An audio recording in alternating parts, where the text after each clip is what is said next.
Ready to unlock the full potential of your Windows 11 PC and become the ultimate power user? First, click the Start button located at the bottom left of your screen. Next, click on the Settings icon. It looks like a gear, and it's usually pinned to the Start menu, or type Settings into the search bar and click on the best match.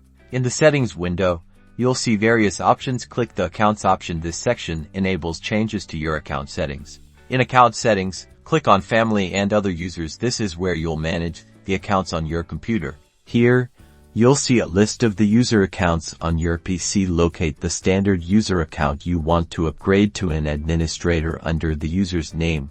Click where it says Change Account Type. This will open a new window in the Account Type drop-down menu. Click the drop-down arrow to reveal the account type option. Select Administrator from the available choices, then click the OK button to confirm your change. And that's it. You've successfully elevated a standard user account to administrator privileges in Windows 11. This now means the user account has control over system settings and can install applications. Remember to log out and back in for these changes to take full effect.